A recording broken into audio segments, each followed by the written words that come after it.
भूतनी का घर। बहादुरगढ़ नाम के शहर में एक बेहद पुराना घर था।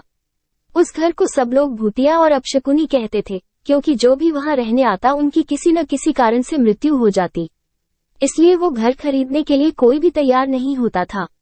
एक बार विजय नाम के शख्स ने उस घर को बहुत ही सस्ते दाम में खरीद लेता है और अपने बेटे मोनू के साथ सारा सामान लेकर वहां रहने आ जाता है।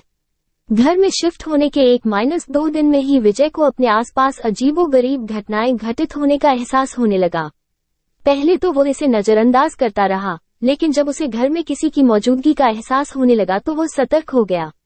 एक दिन मोनू दौड़ता हुआ विजय के पास आया और कहने लगा कि वॉशरूम में पानी अचानक बंद हो गया और उसने वहां सफेद कपड़े में एक औरत को देखा। इतना कहते कहते मोनू अचानक चुप हो गया और विजय की ओर उंगली दिखाते हुए कहने लगा, पापा, वो औरत आपके पीछे खड़ी है। इतना कहकर मोनू ने डर से चीखने लगा। विजय मोनू को गोद में उठाकर उसी वक्त घर से बाहर निकल गया। मोनू बहुत सहम गया था, तो उसका डर भगाने के लिए विजय ने उसके लिए एक कुत्ता खरीदा और उसे साथ लेकर तीनों घर वापस आ गए। एक रात बहुत तेज बरसात में जब अचानक घर की बिजली चली गई, विजय ने घर से झांक कर देखा तो आसपास के सभी घरों में बिजली थी सिवाय उनके घर के। तो उसे लगा कि जरूर पावर सप्लाई में कुछ गड़बड़ी हुई होगी। इतने में विजय को मोनू के जोर से चिल्लाने की आवाज आती है।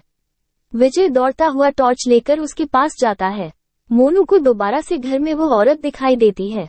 मोनू को सहमा देखकर विजय उसे अपने साथ बिजली ठीक करने के लिए पावर हाउस ले जाता है। उनका कुत्ता भी यहाँ वहाँ देखते हुए जोर जोर से भौंकने लगता है। विजय को आभास होता है कि कोई उनके पीछे पीछे आ रहा है। पावर हाउस का दरवाजा खोलते ही विजय को सामने एक लाश दिखाई देती है। लाश देखकर मोनू भी डर के मारे चिल्लाने लगता है। विजय अपने बेटे को लेकर तुरंत दरवाजा खोलकर घर से बाहर भागने की कोशिश करने लगता है। घर से बाहर निकलते हुए अचानक विजय का पांव दरवाजे के पास बनी लकड़ियों की सीढ़ियों में फंस जाता और बहुत कोशिश करने पर भी वो पांव बाहर नहीं निकाल पाता। मोनू अपने पापा को बाहर खींचने की कोशिश करता है, लेकिन काफी प्रयास करने पर भी वो विजय को बाहर नहीं निकाल पाता। कोई उपाय न सूझने पर मोनू अपने कुत्ते को लेकर वापस घर के अंदर चला जाता है और दरवाजा खुद ब खुद बंद हो जाता है।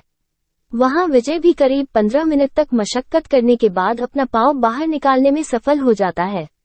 विजय दौड़ता हुआ घर के अंदर जाता है और चारों ओर मोनू की तलाश करता है, लेकिन उसे ना तो मोनू और ना ही कुत्ते का कुछ पता चल पाता है। बहुत ढूंढने पर भी जब दोनों नहीं मिलते तो विजय हार मान लेता है और उनके दोबारा मिलने की आस में वहीं रहने लगता है। कुछ दिन बाद विजय बिजली की लाइन को ठीक करने के लिए एक इलेक्ट्रिशियन को बुलाता है, लेकिन घर में दाखिल होने से पहले ही वो दरवाजे से ही उल्टे पैर भाग जाता है। विजय के पूछने पर वो कहता है कि आपके घर में एक औरत, एक बच्चा और एक कुत्ते का भूत दिखाई दे रहा है। इलेक्ट्रिशियन की बात सुनकर विजय उदास हो जाता है। उसे एहसास हो जाता है कि अब उसका बेटा कभी लौटकर नहीं आएगा, जिसके बाद विजय वो घर छोड़कर चला जाता है और कभी लौटकर नहीं आता। कहानी से सीख: किसी भी चीज पर अपना समय व धन निवेश करने से पहले जांच पड़ताल कर लेनी चाहिए।